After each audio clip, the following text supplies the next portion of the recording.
안녕하십니까. 공병호TV의 공병호입니다. 2019년 11월 3일 일요일 방송입니다.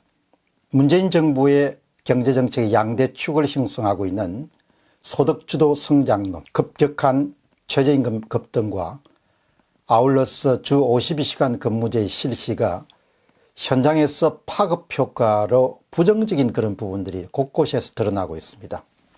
왜 저렇게 충격을 주는 정책으로 나라 경제를 어렵게 할까, 그런 생각을 가진 사람들이 지금 한두 사람이 아닐 것입니다. 현장 목소리 한번 들어보시기 바랍니다. 첫 번째는 주 52시간 근무제의 그림자입니다. 어제 5시 뉴스 브리핑을 마치고 난 다음에 한 통의 전화가 지방으로부터 왔습니다. 그 전화에 큰 핵심 포인트는 주 52시간 근무제를 실시하고 난 다음에 기업주도 어렵지만 근로자도 죽을 맛이다 라고 그렇게 하소연하는 목소리였습니다. 그분은 누구를 위한 주 52시간 근무제인가?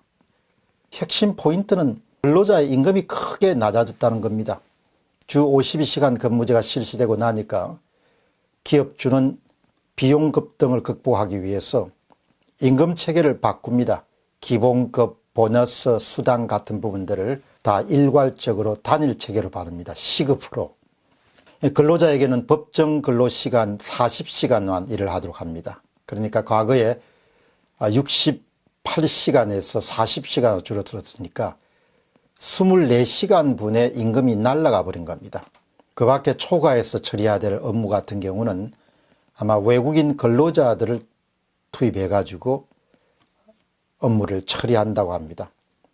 결론적으로 주 52시간 근무제가 저녁 있는 그런 삶을 보장하기 위해서 문재인 정부가 과감하게 실시한 그런 정책이지만 실제로 현장에서는 어떤 효과가 발생하는가 하니까 근로자의 경우는 과거에 초과 근무까지 해서 68시간 일을 하던 것이 40시간으로 줄었으니까 28시간이 주는 거죠. 그러니까 얼추 과거에 받던 임금이 100이라고 하면 지금은 임금을 50밖에 받을 수 없다는 겁니다. 생활이 안 된다는 이야기죠. 결국 임금이 절반가량 줄어드는 불상사가 생겨서 생계를 유지하기가 힘들다는 겁니다. 관념적이고 추상적이고 현실과 완전히 동떨어진 정책이 어떤 부작용을 낳고 있는가를 잘 보여준 사례에 속합니다. 이 같은 부정적인 파급 효과는 이미 예상이 됐습니다. 지난 2월에 민간경제연구소인 파이터치 연구원은 보고서를 하나 냈습니다. 주 52시간 단축의 경제적 파급 효과라는 그런 보고서인데, 이 보고서는 이 제도가 전 업종으로 확장되는 경우에 일자리 40만 개가 없어지고 임금 소득이 5조 6천억이 줄어들고 실질 국내 총생산, 실질 GDP가 10조 7천억 정도 줄어들 것으로 예상했습니다. 이 보고서는 정확하게 지적합니다. 근로자들은 임금 감소로 어려움을 겪을 것이다. 두 번째, 동네 미용실의 급증입니다. 여러분들이 아마 지금 살고 계시는 곳의 주변을 보시게 되면 최근 한 몇 달 사이에 미용실이 급증하고 있다, 그런 아마 생각을 가질 겁니다. 어느 동네를 가더라도 1인 미용실, 2인 미용실이 계속 크게 늘어나고 있습니다.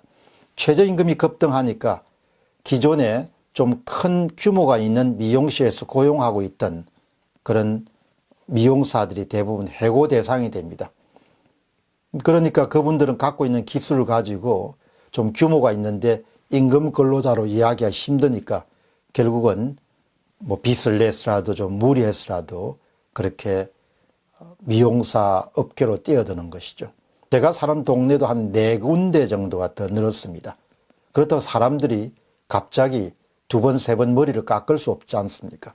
결국 정해진 파일을 가지고 늘어난 기업의 미용사들이 나누어 가지는 것이죠. 그러니까 이런 불황 속에서는 고객들을 유치하기 위해서 덤핑이 유행을 할 수밖에 없고 정해진 파일을 나누는 과정에서 폐업하는 사람들이 늘어날 수밖에 없죠. 어떤 사회가 선진화되어 간다는 것은 조직에 속한 사람들이 많아지는 것을 뜻합니다.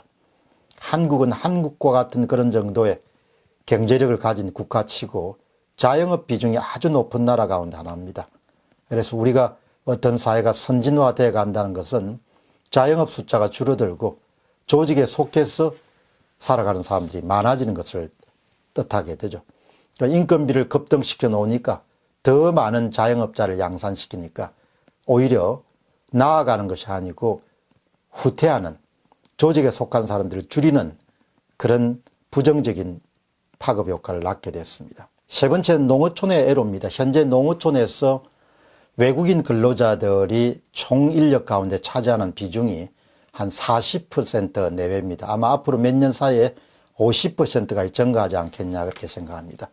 급격한 최저임금 인상이 내국인과 외국인에게 동일한 최저임금을 적용하라 이렇게 강제했으니까 당장 외국인에게 지급해야 되는 그런 임금이 높아질 수밖에 없는 거죠.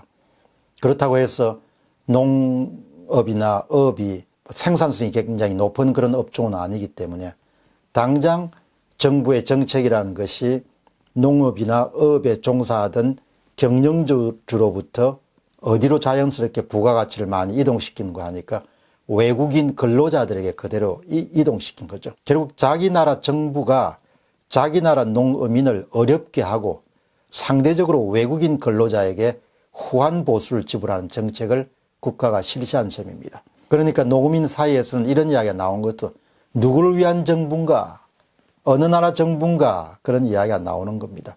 어업을 운영하는 한 사업가는 좀 더 근본적인 문제를 지적합니다.